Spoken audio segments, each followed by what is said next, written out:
Thanks for tuning in to the second part of my Finlos Reads Dune series. I hope that you enjoyed the last episode and maybe even gained some new information to help broaden your appreciation of the Dune universe. While the first part of this series discussed the history and background information that gave some context to Denis Villeneuve's Dune Part 1 and the first half of the novel, this episode will be more narrowly focused on the character of Paul Atreides and his immediate entourage.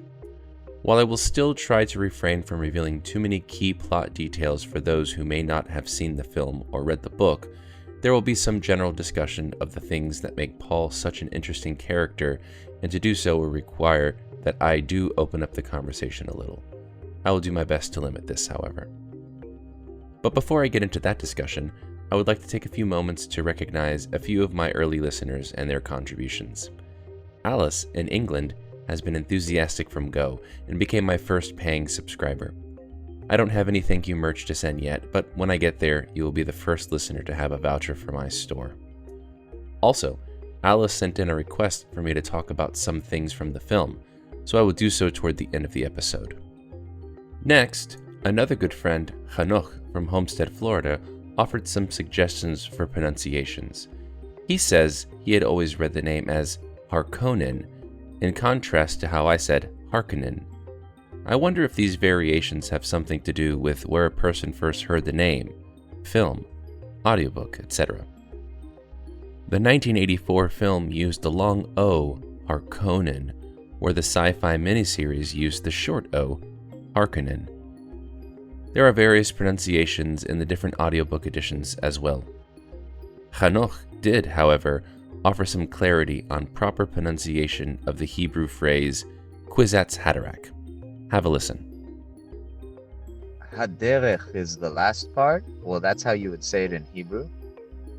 But I mean, in this, we're talking about eons after Earth, so who knows how language would have metamorphosed, but Kizat Haderech or Kitzat Haderech. Thanks for that insight, Hanoch.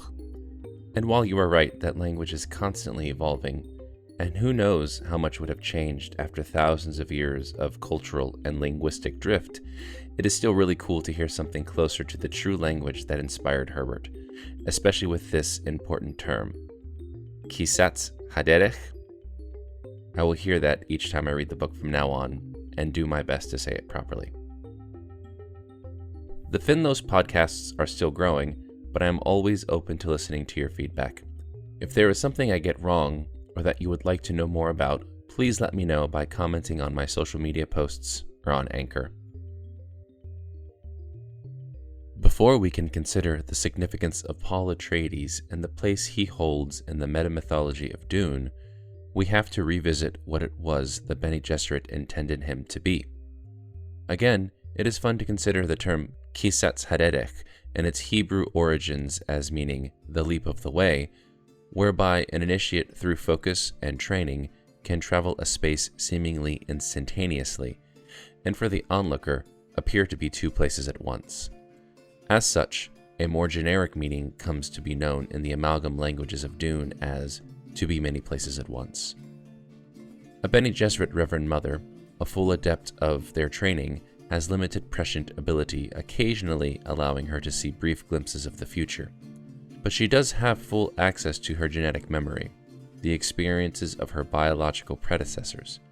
But because of her inheritance of two X chromosomes, she can only access memories along her female genetic line. In fact, the thought of even attempting to access memories from their male genetic ancestors instills terror. Some 10,000 years prior to the start of Dune, the early sisters of the Bene Gesserit began a long-term breeding program that would yield a male Bene Gesserit adept who could both access his full male and female ancestral memories due to the inheritance of an X and Y chromosome, but also have comprehensive and accurate prescient abilities. Most significantly, this Kwisatz Haderach would be under the complete control of the Sisterhood. What's most engaging about Dune is how quickly a sure thing can change, even with the most careful of planning. This change is always tied to a choice from a single person. and then Herbert explores the chain reactions outward from the initial choice.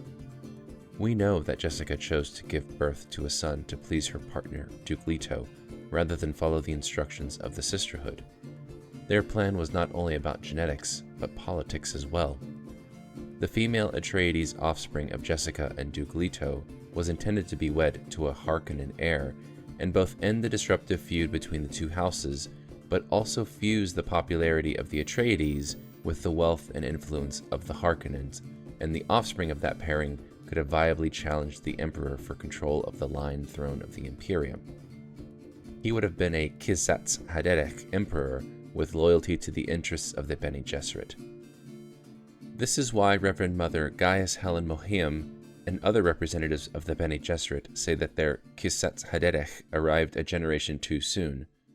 At this point in their breeding program, the genetics were present for there to be a male born capable of receiving Bene Gesserit training and have potential for prescience. In fact, the book gives us reference to more than one potential Kwisatz Haderach from multiple genetic lines, but Paul was from the preferred genetic stock, and in addition to his genetic inheritance, was born into a specific singular situation that allowed him to surprise and thus disrupt the sisterhood's plans. Not only did Jessica disobey orders by giving birth to a male, but she also immediately began training him in the ways of the sisterhood without the consent of her superiors. By the time of Reverend Mother Mohiam's test with the Gom Jabbar, Paul was already initiated in prana and bindu physical training, as well as novice use of the voice. This alone, however, still could have allowed the Bene Gesserit to take Paul under their control. Paul stands alone, however, in that he combines several other key qualities. Although he is only subconsciously aware, his father, Duke Leto, instructed Tufir Hawat to prime Paul's mind for training as a mentat, training which he had indeed received parallel to Jessica's Bene Gesserit training. Additionally, Paul received training in strategy and morality from Gurney Halleck, and personal combat training from Duncan Idaho, a sword master of the highest order.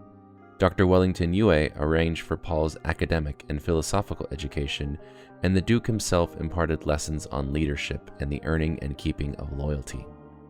It is this unique combination of mental and physical training that allows for Paul not only potentially to be a Kwisatz Haderach, but also be independent from the sisterhood. These seeds of independence are sown from the very first instance of defiance of his mother's choice to disobey. But there are several other experiences that drive a wedge between Paul and the sisterhood. His ingrained Atreides ideals of dignity and honor are offended when confronted by his place in the long breeding scheme. At the simple banishing of Jessica by Reverend Mother Mohiam and her threat of the Gom Jabbar, and at the use of planted mythology with the specific intent to manipulate local cultures on countless planets across the Imperium so that they are more friendly to Bene Gesserit ends. At the magnitude of the sisterhood's audacity to presume authority to so much responsibility. Any one of these qualities, his genetic inheritance and potential for prescience, his combat skills enhanced by Bene Gesserit training, his preparation as a mentat able to digest huge swaths of observational data which only increase his ability to see the future, and his sensitivity to the qualities of leadership, morality, and justice, each alone could make for an interesting character. But it is their incorporation into a singular persona that primes Paul for greatness, a greatness independent of the forces who would try to reel him in to yoke his power. Or maybe that greatness only yields a different kind of imprisonment. Once on Arrakis, Paul is exposed to a much more spice-rich diet. Even the air and the sand itself carried unrefined melange. Paul's nascent future sight began to burgeon when exposed to the spice-rich environment of Dune. And in these rapidly unfolding visions for which even the superbly trained Paul is unprepared, he sees an almost certain destiny of misery caused in his name. The sisters wanted a male Bene Gesserit with perfect prescience whom they could control. But Paul quickly learns that the burden of knowing the future is to be trapped by it. To know something renders it unchangeable. His understanding of this paradox is, to me at least, what makes Paul such a sympathetic character. Understanding prescience is one of the more abstract ideas present in the book, but it is explained as looking at time as a horizon. Any direction you look is a potential path for the future. There will be hills and valleys that obstruct one's view of that direction, and thus an imperfect ability to predict. A mentat has a limited ability to use data to make fairly accurate predictions for generalized outcomes. A guild navigator has a narrow field of vision of the future, but enough to navigate safely across vast distances of space. But the Kizatz Haderech stands atop a mountain in time with an unobstructed view, both backward in time with genetic memory, and forward with prescience. Paul takes this a step further with his abilities as a mentat to make incredible leaps of logic regarding threats of a genocidal scale. Destiny only exists as a consequence of countless choices, and to be the Kizatz Haderech is to be the prisoner of them all. This leads us to Paul as he enters the desert on Arrakis with Jessica. To the end of his childhood, to his adolescent awakening, to the moment of Paul's first great choice, or maybe there never was a choice at all. After all, the life of the Sietch, of Chani, and of purpose had already entered into his visions on Caladan. Can Paul change a future he has seen, or does seeing it lock it into an immutable series of consequences beyond control? There is so much more about Paul to discuss, but I think this is a good place to end this present discussion, as it abuts with the ending of the film. Before I close out this episode, though, I want to return to Alice's question, which is if there are aspects of the Denis Villeneuve film that I think do a particularly good job of adapting the film, things I think it does not do well or leaves out altogether, and something I think it changes for the better. This part will contain slightly more specific moments from the film, but again, I will try to limit any spoilers. Paul Atreides is a difficult character to portray because of his combination of youthful immaturity and highly specialized training.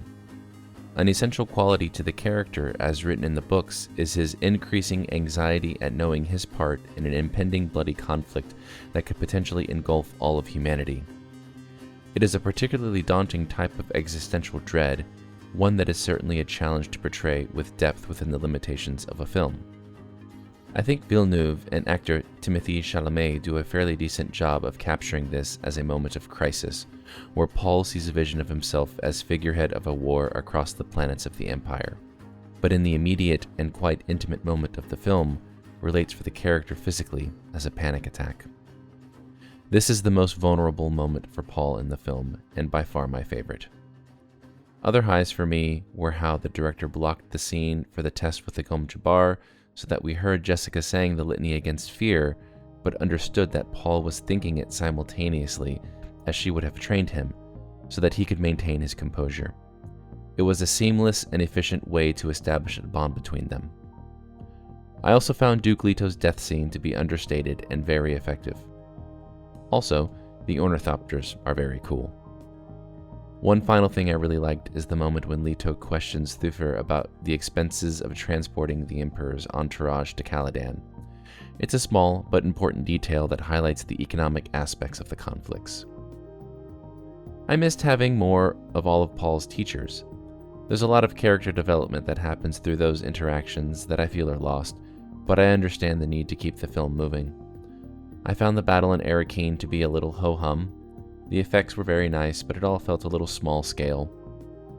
Also, in the books, it is important that the Sardaukar wore Harkonnen livery so as to hide the Emperor's involvement in the overthrow of the Atreides. I get the desire to set them apart with their designs, but it would raise a lot of questions within the Imperium. I think the changes made to the character of Duncan are interesting. He offers a distinct flair to the otherwise serious tone of the film, and I do think it helps to impart the emotional impact of the events upon Paul. I am curious, however, how this might play out if Denis Villeneuve gets his wish and is able to direct Dune Messiah and Children of Dune. That's it for this episode. Please watch for the next in this Finlos Reads Dune series, where I discuss some of the issues that are present in Dune, some of which have been addressed, and hopefully will continue to be in Dune Part 2. Please leave any questions or suggestions in the comments.